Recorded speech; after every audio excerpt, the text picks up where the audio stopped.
श्री अकाल, राम राम सा, खम्बाणी वणक्कम, प्रणाम। आप सभी का ऑल्टरनेट मीडिया में फिर से स्वागत है। हमारे साथ जुड़े हुए lieutenant general Dushyant Singh sir. Turkey एक ऐसा देश है और पाकिस्तान एक ऐसा देश है जो मुस्लिम देशों में खलीफा बनने के होड़ में लगे हुए हैं। दोनों को बहुत साथ-साथ चलते हैं, दोनों एक-दूसरे का जैसे बोलते हैं ना कुंभ के मेले में जुड़वा भाई, कुछ उस तरीके के बिहेवियर रहते हैं। टर्की की सेंट्रल बैंक ने अभी 30 अरब डॉलर का नुकसान सहा है अपने अपनी जो करेंसी है लेरा उसको बचाने के चक्कर में। सो मच सो कि उनका गोल्ड बिकने के कगार पर है, जो उनका सेंट्रल रिजर्व है। बट देखिए चोर चोरी से जाए, हेरा-फेरी से ना जाए। गज़ब करके एक नया शगुफ़ा इन्होंने छोड़ दिया है। Sir a very warm welcome. A, on on the show ये मेरे को भी बड़ा डरावना सा लग रहा है ये वर्ड बोलते हुए गज़ब। व्हाट इज़ दिस गज़ब सर? जी। जी, गजब का मतलब होता है रैथ इंग्लिश में, और हिंदी में इसको बोलते हैं क्रोध। और इसकी जड़ के पीछे एर्दोगान की लीडरशिप की जो महत्वाकांक्षा है, जो एम्बिशन है, वो है। उन्होंने एक स्पीच में बताया था कि मैं अब डिफेंस सिस्टम्स में इन्वेस्ट करूंगा, क्योंकि नेटो के वो एक ऐसे मेंबर हैं जो कि एक तरह से समझ लीजिए यूरोप और एशिया के एकदम मध्य पर हैं। उनका आधा जो देश है वो यूरोप में है, आधा देश जो एशिया में है। सो इसलिए उनको ऐसा लगता है कि अगर बाकी चीज़ों को छोड़ दें और खाली डिफेंस पे अगर हम फोकस करें, तो हम इस पूरे जो मुस्लिम वर्ल्ड है, जो कि नंबर 2 रिलीजन है इन द वर्ल्ड, उसके वो खलीफा बन जाएँगे। पुराना ऑटोमन एम्पायर का जो एक वो था, एक दबदबा था, वो दबदबा दोबारा आ जाएगा। और उस तहत में इन्होंने पिछले साल एक international defence fair, exhibition fair में अपने कुछ डिफेंस सिस्टम्स को डिस्प्ले किया था, जिसमें ये गजब एक एक हथियार था। इसके अलावा एक और एक सिस्टम उन्होंने क्या बोलते हैं डिस्प्ले किया था। दोनों ही अपने आप में आप कह लीजिए कि एक गेम चेंजिंग सिस्टम्स हैं, लेकिन इसका ये मतलब नहीं है कि इसका कोई तोड़ या जवाब नहीं है। हाँ, जिसकी जो क्वालिटीज़ हैं, इसका जो स्टाइल है, रॉकेट्स हैं, क्या है गज़ब? देखिए मैं वही समझाने जा रहा था आपको। गज़ब जो है, एक बॉम्ब का वॉरहेड है, और ये F-16 का जो पाइलन होता है, जहाँ पे बॉम्ब लोड किया जाता है, उस पर ये फिट हो जाता है। और इसकी जो वेट है, जो वॉरहेड की जो वेट है, जो जाके फटता है, वो है करीबन 970 kilo, which is around 2000 pounds के करीब है। ये जब फटता है तो इसमें से बाकी जो इस तरह के बॉम्ब्स हैं, उसमें से पार्टिकल्स नहीं निकलते, लेकिन इसमें से 10,000 पार्टिकल्स निकलते हैं। और इसका जो रेडियस है, यानी जो मार का इलाका है, वो तकरीबन 1 स्क्वायर किलोमीटर है। मतलब तकरीबन 1 स्क्वायर किलोमीटर में ये अपना असर डालता है। और 1 मीटर में समझ लीजिए 10 से 15 पार्टिकल्स आपको मिलेंगे। मतलब एक आदमी के ऊपर अगर आपके ऊपर फटता है, तो 10 से 15 पार्टिकल्स आपको ही घुस जाएँगे उसी के अंदर। तकरीबन आदमी 1 मीटर तो नहीं है, बट वर्चुअली आप समझ लीजिए आधा है, तो आधे पार्टिकल्स आपके अंदर घुस जाएँगे, तो आपकी मौत जो है वो निश्चित है। दूसरी चीज़ जो इसके बारे में है, वो ये है कि ये थर्मोबैरिक है। अब थर्मोबैरिक का मतलब होता है, जो टेम्परेचर जब जब ये फटता है, तो वो है 3000 डिग्री सेंटीग्रेड। अब 3000 डिग्री सेंटीग्रेड अगर डायरेक्टली आपके ऊपर गिरता है, तो ये तकरीबन तकरीबन एक न्यूक्लियर बॉम्ब की तरह का असर डालता है। तो ये कहा जाता है कि अगर मैं न्यूक्लियर बॉम्ब नहीं फोड़ूं, तो ये उसका एक ऑप्शन है। ये आपने जो इसकी तस्वीर दिखाई है, बिल्कुल सही दिखाई है। लेकिन इसमें थोड़ा-सा गड़बड़ ये है, इसको रख दीजिए, हटा दीजिए। गड़बड़ ये है कि जो तुर्की ने बनाया है, वो F-16 से लॉन्च किया करा करा जाने वाला एक मार्क 4 बॉम्ब है। और जिसकी बात जो आपने जो आर्टिकल वगैरह जो देखा है अभी रिसेंटली, वो बात कर रहा है मिसाइल के ऊपर। अभी तक इसको मिसाइल के ऊपर फिट नहीं किया गया है। उसको फिट करने के लिए टाइम लगेगा, और तुर्की ने तो ये काम डेफिनेटली नहीं किया है। अब अगर पाकिस्तान इसको लेता है, तो पहले उसको टेक्नोलॉजी बनानी पड़ेगी इस बॉम्ब को एक उनकी एग्जिस्टिंग मिसाइल के ऊपर लगाने के लिए। तो आप समझ रहे हैं, तो इतनी जल्दी ये नहीं आने वाला है। नेक्स्ट जो बड़ी चीज मैं बताना चाहता हूं कि बोलते हैं कि जब लड़ाइयाँ शुरू होती हैं देश विदेश में और कई हमारे चारों तरफ, तो अफ़वाहों का जो बाज़ार है वो बड़ा गर्म हो जाता है। तो इस समय ये जो न्यूज़ आप बता रहे हैं, इसमें काफ़ी हद तक कई तुर्किये के लोगों ने भी कमेंट किया है कि ये अफ़वाहें हैं। ऐसा कुछ ट्रांसफ़र अभी तक पाकिस्तान में किया नहीं गया है। ये हो सकता है जो भारत के जो नए-नए सिस्टम्स आ रहे हैं, अग्नि 6 की बात हो रही है, ब्रह्मोस की बात हो रही है। अब हम बॉम्बर्स को भी हमने अब सैंक्शन दे दिया है, राजनाथ सिंह ने।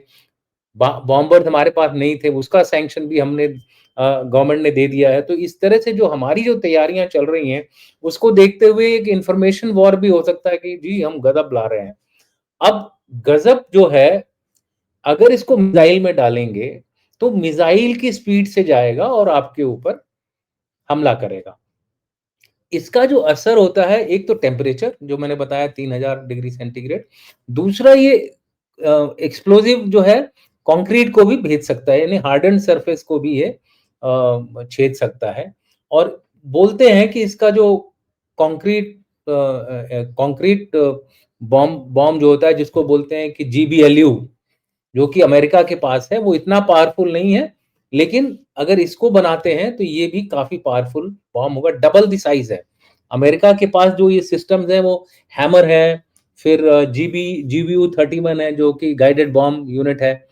उसमें वो क्या करते हैं, जो बॉम्ब के अभी जो एक्चुअल में गज़ब होता है, वो अनगाइडेड है। लेकिन अगर इसमें गाइडेड यूनिट फिक्स कर दी, तब वो बहुत एक्यूरेट हो जाता है, तब वो प्रिसिशन गाइडेड हो जाता है। तो जहाँ उसको मारना है, वहाँ वो लगेगा। लेकिन इसका एक नुकसान ये है कि कोई बंद जगह में अगर बैठा हुआ है, तो वो मर जाएगा। उसका रीज़न है टेम्परेचर, और जहाँ ये फटता है, वो पूरी ऑक्सीजन निकाल लेता है। फ्यूल एयर एक्सप्लोसिव का भी काम करता है। इस तरह के बॉम्ब डेज़र्ट स्टॉर्म 1 में भी इस्तेमाल किया था अमेरिका ने। तो वो उसी का एक टेक्नीक का एक एडवांस वर्ज़न है। तो इसमें ऐसा नहीं है कि इसका तोड़ नहीं है किसी के पास। आपको मैंने शायद पिछले उसमें बताया था टेक्निकल चीज़, कि भारत के पास कन्वेंशनल वेपन्स बहुत ही ज़्यादा सुपीरियॉरिटी है, और पाकिस्तान के पास उसका कोई रिस्पॉन्स नहीं है। या तो वो टैक्टिकल न्यूक्लियर होए, अगर वो टैक्टिकल न्यूक्लियर होगा तो भारत ने पहले ही अपनी पॉलिसी खुलेआम बता रखी कि हम फर्स्ट यूज़ नहीं करेंगे, लेकिन सेकंड यूज़ करेंगे, चाहे आप कटोरी फेंको या कटोरा फेंको न्यूक्लियर, हम तो आपको मारेंगे हथौड़े से। तो हमारा जो पॉलिसी बहुत क्लियर है, इसलिए वो जो टैक्टिकल न्यूक्लियर वेपन वगैरह की जो पाकिस्तान बात करता था, वो अब खिलौना बन के रह गया भाई। अगर मारा तो भारत तो है पूरा का पूरा। क्यों अमेरिका घबरा गया? वो इसी वजह से घबराया कि भाई भारत की पॉलिसी बहुत क्लियर है। न्यूक्लियर बॉम्ब गिरेगा तो हम फिर छोड़ेंगे नहीं पाकिस्तान को। अब उस कमी को इन्होंने सिंदूर में महसूस किया, इसकी वजह से वो घुटने पे आ गए। अब उसको दूर करने के लिए, क्योंकि हमारे पास कन्वेंशनल रिस्पॉन्स बहुत है, तो इन्होंने ये गज़ब वाली जो कहानी है वो फैलानी शुरू कर दी है। हो सकता है जिस तरह से टर्की और पाकिस्तान का रिश्ता है, उनको मिल भी जाए, और हमें उसके लिए तैयार भी रहना पड़ेगा कि किस तरह से हम इस तरह के खतरे को नाकाम कर सकें। तो इतना मैं कहूँगा कि येस, इट्स अ वेपन जो कि कन्वेंशनल डोमेन में है, और न्यूक्लियर से जस्ट नीचे इसकी गिनती होती है। इसका मैं आपको एक वो दिखाता हूँ, मेरा एक विंडो है, उसको अगर आप स्क्रीन पे लाएँगी, तो इसका इफ़ेक्ट दिखेगा। मैं इसको चलाता हूँ, ठीक है?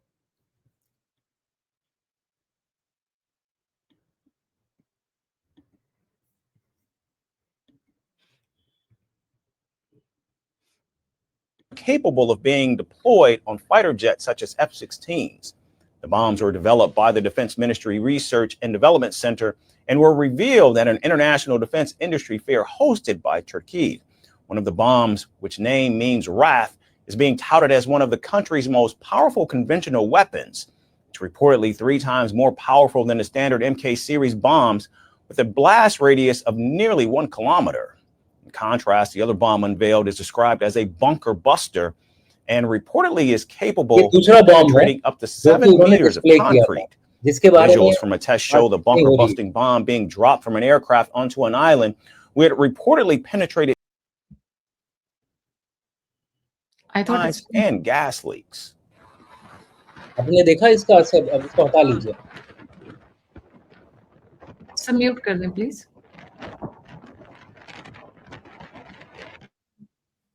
जी हो गया। अच्छा, सो ये जो मैंने दिखाया असर लोगों को, क्योंकि मैंने अभी-अभी थोड़ा-सी रिसर्च करी गूगल पे, तो ये मिल गया मुझे इसके बारे में। तो ये जो बॉम्ब है, एक त 2 बॉम्ब दिखाए डिस्प्ले हुए थे उसमें। एक तो ये गजब और दूसरा बंकर बस्टर था।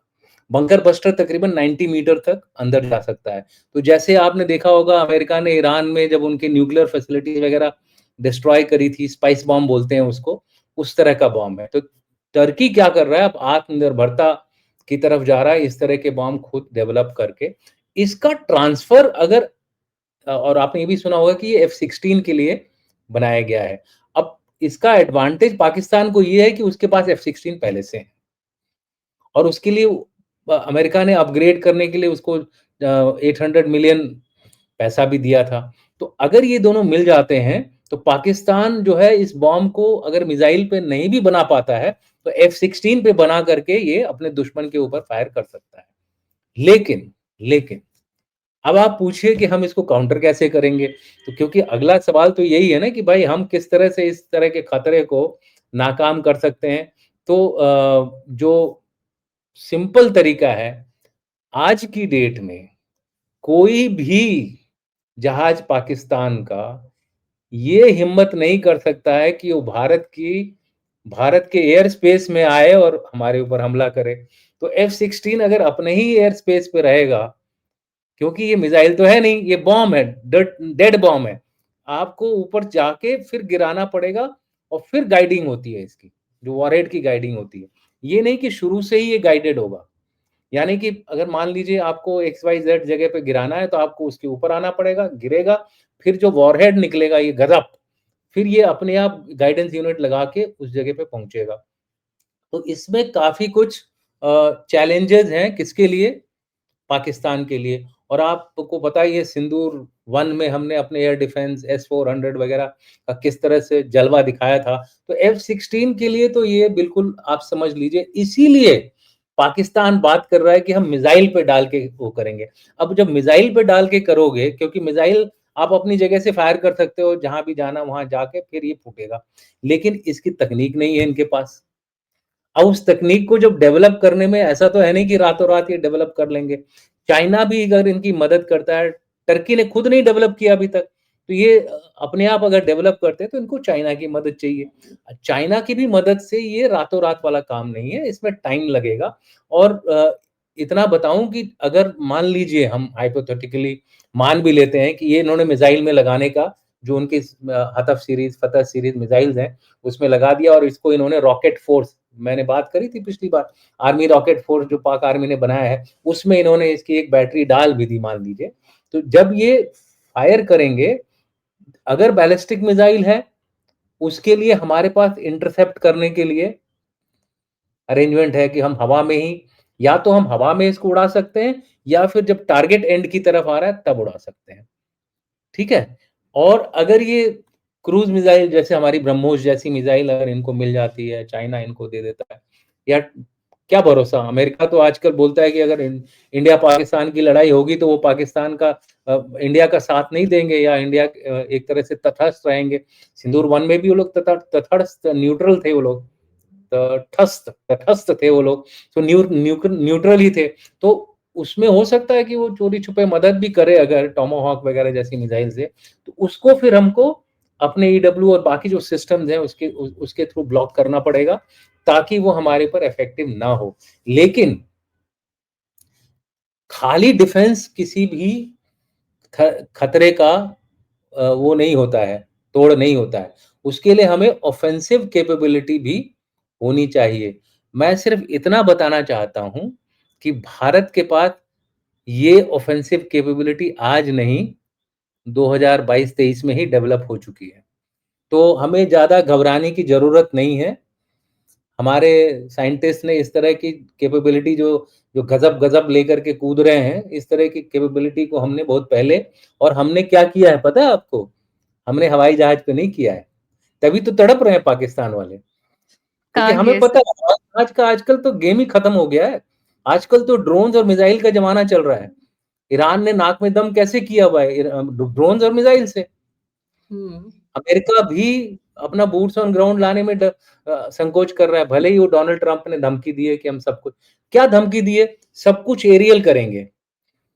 एक भी जगह उन्होंने बोला है कि हम बूट्स ऑन ग्राउंड ले आएंगे, हिम्मत ही नहीं है उनमें।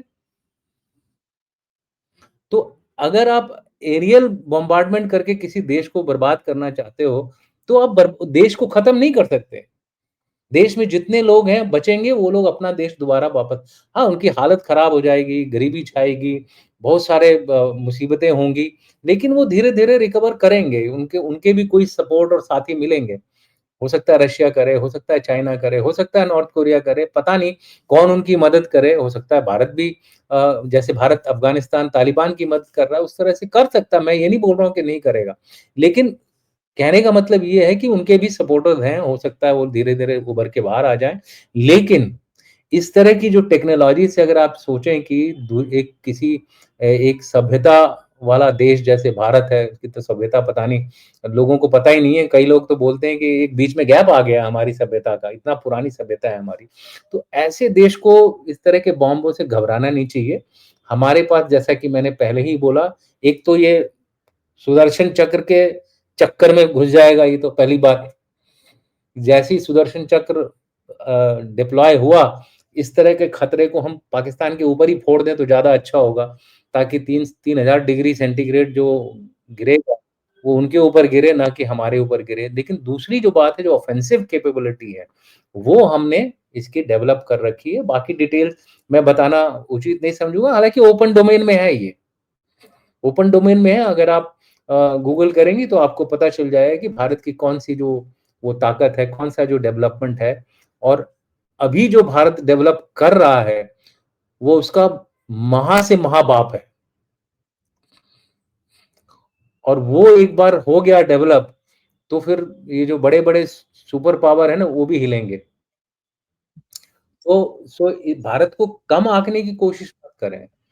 मैंने उस दिन जो बताया था, सिर्फ एक ओपन सोर्स में अवेलेबल इंफॉर्मेशन बताई थी। टिप ऑफ द आइसबर्ग जिसको हम हाँ, कहते हैं। टिप ऑफ द आइसबर्ग है, जो कि खुले में आ गया है। बाकी आप गूगल सर्च करेंगे तो मिल जाएगा आपको। जो एक्चुअल जो हमारा डेवलपमेंट चल रहा है, that is far beyond comparison. हाँ, ये ज़रूर बात है कि जब डेवलप करते हैं किसी चीज़ को, तो उसमें टाइम लगता है। It takes effort, scientist, academia, बहुत सारे लोग उसको मिल के बनाते हैं। लेकिन एक बार बन जाता है तो आप कह सकते हो ये मेरा है, खत्म नहीं होगा। जो उसके कंपोनेंट वगैरह हैं, अगर उनका हम रिज़र्व पहले से रखें अच्छी तरह से, तो हम लड़ाई के दौरान सर्च करके उसकी उसकी क्वांटिटी बढ़ा सकते हैं, जो कि पाकिस्तान नहीं कर सकता, जब तक कि उसे चाइना या किसी का सपोर्ट ना मिले। और चाइना की खुद हालत पतली हो रखी है, आर्थिक दृष्टि से। आज देखिए, आज पूरे दिन पेपरों में आया है, चाइनीज़ एम्बेसडर ने बोला है कि भारत और चाइना एक बहुत गहरे मित्र हैं। पता नहीं क्या-क्या चीज़ें बोल रहा है कि अमेरिका भारत को कम मत आके, और हिंदी चीनी भाई-भाई वाला नारा शुरू कर दिया है उन लोगों ने। वो नेहरू के टाइम पे ही हमने झटका खाया हुआ है। तो वन्स ट्वाइस शायद। या फिर वो बोलते हैं कि कुछ ऐसे एलिमेंट्स हैं जो भारत और चाइना को एक साथ देखना नहीं चाहते हैं। हम ये नहीं बोल रहे हैं कि हम तो चाहेंगे कि भाई भारत और चाइना एक साथ काम करें, लेकिन इस हाथ से लें, उस हाथ से दें। एक स्टेटमेंट आया यूएस की तरफ से कि अगर भारत और पाकिस्तान का युद्ध होगा तो उसमें यूएस का स्टैंड क्या रहेगा, उसके ऊपर स्टेटमेंट आया है। आप थोड़ा उस पे इलैबोरेट करना चाहेंगे? देखिए, इस बात के बारे में मैंने बीच में भी थोड़ा-सा आपको रेफ़र किया था, जब मैं इस गज़ब हथियार के बारे में बात कर रहा था। अमेरिका शुरू से ही भारत को एक प्राइमरी पार्टनर नहीं देखता है, और उसका रीज़न ये है कि इंडो पैसिफिक में वो सोचता है कि वो डील कर लेगा, क्या बोलते हैं, चाइना से। उसका जहाँ तक इंडियन ओशन का सवाल है, इंडियन ओशन में वो इस बात पर भी विश्वास करता है, क्योंकि भारत के ऊपर भी वो खतरा है। इसलिए भारत जो है विली-निली उसको वो काउंटर करेगा ही करेगा। तो उसके लिए वो ज़्यादा मेहनत नहीं कर रहा है कि हाँ, भारत इंडियन ओशन में कुछ एक्शन ले। भारत के पास कोई चॉइस नहीं रहेगी। अगर चाइना इधर आता है तो भारत को उसका रेस्पॉन्स करना पड़ेगा। तो उसने ये कैलकुलेशन अपने दिमाग में कर लिया है। उसको चाहिए था इंडो पैसिफिक में भारत का सपोर्ट। वो बोलता है चाहे हम भारत को सपोर्ट करें ना करें, भारत तो अपने आप अपने लिए, अपने बचाव के लिए एक्शन तो करेगा। इसलिए हमारी जो नेवी है वो it will be prepared for Indian Ocean region threat. That is point number 1। Point number 2 है, उसको जरूरत किसकी ज्यादा है? उसको जरूरत ऐसे जगह की है जहां से वो चाइना के दूसरे फ्लैंक्स को, रशिया को, ईरान को, उन सब के ऊपर नजर रख सके, और उस या नजर रख सके या उसके थ्रू उनको कंट्रोल कर सके, या फिर उस वहां पे बेस बना करके इनके अगेंस्ट एक्शन ले सके। उसके लिए सबसे बढ़िया जो जगह है वो पाकिस्तान है। इसलिए वो कभी नहीं चाहेगा कि पाकिस्तान टूटे। हालांकि बहुत सारे लोग बोलते हैं कि वो अमेरिका ने एक प्लान बनाया था पाकिस्तान के टूटने का, एटसेट्रा एटसेट्रा, लेकिन उसको अभी समझ में आ रहा है कि अगर मुझे इस दुनिया में पावर में रहना है, एक यूनिपोलर वर्ल्ड या सुपर पावर बन के, उसको यूरेशियन मास को कंट्रोल करना बहुत जरूरी है। और यूरेशियन मास को कंट्रोल करने के लिए उसके पास एक तरफ टर्की है, दूसरी तरफ पाकिस्तान है, और तीसरी तरफ गल्फ है। इसमें जो रोड़ा अटका रहे हैं वो है ईरान। अफगानिस्तान था, अफगानिस्तान को उसने अब इस हालत में कर दिया है कि अफगानिस्तान अब किसी के अंदर जाके इंटरफेरेंस नहीं करेगा। और दूसरा जो रोड़ा अटका रहा था वो ईरान है। वो ईरान के अगेंस्ट वो क्या बोलते हैं, एक्शन ले रहे हैं। और आपने एक लेटेस्ट स्टेटमेंट और देखी होगी जिसमें उन्होंने कहा है कि अगर ये नहीं मानता ईरान हमारी बात, तो हम ईरान को एकदम नेस्तो नाबूद करके निकल जाएंगे, फिर देखते हैं कैसे ईरान उठता है। सो कहने का मतलब है उसे जरूरत स्ट्रेटेजिकली और जियोपॉलिटिकली पाकिस्तान की ज्यादा जरूरत है बनिस्बत भारत के। ये तो हो गया स्ट्रेटेजिक लॉजिक। दूसरा जो लॉजिक है अमेरिका के कल्चरल बिहेवियर का, अमेरिका के स्ट्रेटेजिक कल्चर का। अमेरिका का strategic culture right in the beginning, जब निक्सन जो थे उन्होंने बोला था कि it is dangerous to be the enemy of America, but it is fatal to be the friend of America. तो ये सबसे बड़ी जो कहानी है वो हमारे लिए बहुत इंपॉर्टेंट है। तो हमें तो अच्छा है कि अगर हम एक ट्रांजैक्शनल रिलेशनशिप में रहें, जिसमें कि हम भी अपना काम कर लें, वो भी अपना काम कर लें, लेन देन का जो व्यवहार है वो होता रहे हमारा। हम उससे कोई ऐसी उम्मीद न रखें कि we will get support during war from America. I think जिस दिन हम ये एक्सपेक्टेशन रखेंगे उस दिन हमको मुंह की खानी पड़ेगी। 1962 में भी यही हुआ था कि हमने बड़ा एक्सपेक्ट किया था कि अमेरिका हमको सपोर्ट करेगा, अमेरिका ने सपोर्ट नहीं किया हमको। आप समझ रहे हैं? सो उसका कल्चर आज से नहीं, 1962 से वही चला आ रहा है।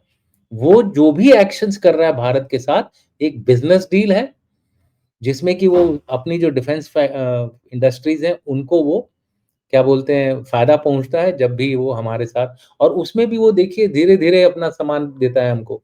ऐसा नहीं कि ओवरनाइट वो हमको प्रायोरिटी दे करके बाकी देशों को छोड़ के हमारे को मदद करे। वो पहले अपनी मदद करता है, फिर अपने दोस्तों की मदद करता है, उसके बाद भारत के ऊपर नजर डालता है।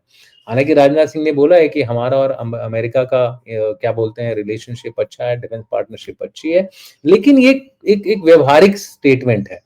अगर आपने उनके डिप्टी सेक्रेटरी को सुना होगा ओआरएफ में, जब आए थे, ओआरएफ थिंक टैंक है बहुत बड़ा, जब उन्होंने बात करी थी, लंडावा या कुछ नाम है उसका, उसने बोला था, बड़ा क्लियरली बोला था कि वो भारत को ज्यादा अहमियत नहीं देते हैं। तो उनका एक डिप्टी सेक्रेटरी जो कि मतलब बहुत ही लो लेवल ऑफिसर है, वो अगर इस तरह से बोल रहा है, मिनिस्टर है, तो वो अगर इस तरह से बोल रहा है, तो आप समझ लीजिए बात अमेरिका से और कौन सी स्टेटमेंट आएगी, इसी तरह की स्टेटमेंट आएगी। We should not take too much of umbrage. इस बात को लेकर के हमें ज्यादा वो नहीं होना चाहिए, इमोशनल नहीं होना चाहिए कि भाई अमेरिका ने ऐसा बोल दिया।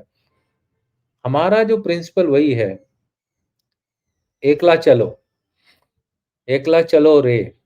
और इस एकला चलो में जो हमारा साथ देगा हम उसकी मदद करेंगे, जो हमारा साथ नहीं देगा हम उसको साइड कर देंगे। ठीक है? और हमारे लिए स्ट्रेटेजिक ऑटोनॉमी का मतलब क्या? ऑटोनॉमी, एकला चलो। जहां से हमको कोई भी मदद मिलेगी हम लेंगे। टुमारो अमेरिका ये नहीं बोल सकता है कि मैंने रशिया से तेल क्यों खरीदा। हम बोलेंगे भाई तो तुम्हारे को ऐसे। और ये दूसरी चीज देखिए, अमेरिका ने जितने जितने लोगों को गारंटी दी है सिक्योरिटी की, हर जगह उन लोगों ने धोखा खाया है। गल्फ स्टेट्स ने इतना सारा इन्वेस्टमेंट किया, यूएई ने प्रॉमिस किया था 1.5 ट्रिलियन, सऊदी अरेबिया ने प्रॉमिस किया था 1.4 ट्रिलियन, और क्या बोलते हैं, कतार ने प्रॉमिस किया था आई थिंक 1.2 ट्रिलियन। इसी तरह से ओमान ने, सभी ने प्रॉमिस किया था इतना इन्वेस्टमेंट करेंगे। जब ट्रंप आए थे, कतार ने तो एक वो भी दे दिया था, बोइंग भी दे दिया था पूरा का पूरा, क्या बोलते हैं, ट्रंप के लिए, जब वो विजिट किए थे सेकंड टाइम प्रेसिडेंट बनने के बाद। क्या हुआ इन देशों का हाल, तहस नहस हो गया है। दुबई का पूरा ट्रेड खत्म हो गया है, दुबई की हालत खराब है, इंफ्रास्ट्रक्चर पे अटैक हुआ है। आपको पता है इजराइल से ज्यादा दुबई पे हमले, यूएई पे हमले हुए ईरान द्वारा। सो जिनको वो सिक्योरिटी गारंटी की बात कर रहा था, वो तो मिट्टी में मिल जा रहे हैं, क्योंकि उन्होंने खुद की तैयारी करी ही नहीं। इजराइल इसलिए अपनी तैयारी खुद करता है, पैसे भी लेता है और अपनी तैयारी भी करता है। यहां पर गल्फ कंट्रीज मार खा गई। तो हमारा भारत ठीक चल रहा है, बिल्कुल बढ़िया चल रहा है। अमेरिका अमेरिका हमारी तरफ से जो करना चाहे करे, जहन्नुम में जाए। जब तक हमारा इंटरेस्ट सर्व हो रहा है तब तक हम उनके साथ हैं। इंटरेस्ट नहीं सर्व हो रहा, बीच में टैरिफ लगाया हमने, बॉदर नहीं किया, ठीक है लगाओ टैरिफ, देखते हैं कितना। अब उन्होंने टैरिफ लगाया, कोई भी यूरोपियन कंट्री उनका साथ नहीं दे रही है, इसीलिए तो भाग के वापस जा रहे हैं। So I think we should keep this particular statement of America as though nothing great they have said. We are aware of what America does. Okay, and we should bother about our threats, अपनी काबिलियत और अपनी ताकत पे विश्वास करें। Thank you so much sir for joining. जाने से पहले सभी व्यूअर्स से रिक्वेस्ट है, please don't forget to like, subscribe and share the alternate media. अगर आप मुझे कंट्रीब्यूट और मेरी मदद करना चाहते हैं तो आप दिए हुए नंबर और यूपीआई पे कंट्रीब्यूट कर सकते हैं। आप मुझे फीडबैक देना चाहते हैं, मुझसे जुड़ना चाहते हैं तो सभी लिंक्स डिस्क्रिप्शन बॉक्स में। इसी के साथ जय हिंद, जय श्री राम, हर हर महादेव। जय हिंद, जय भारत।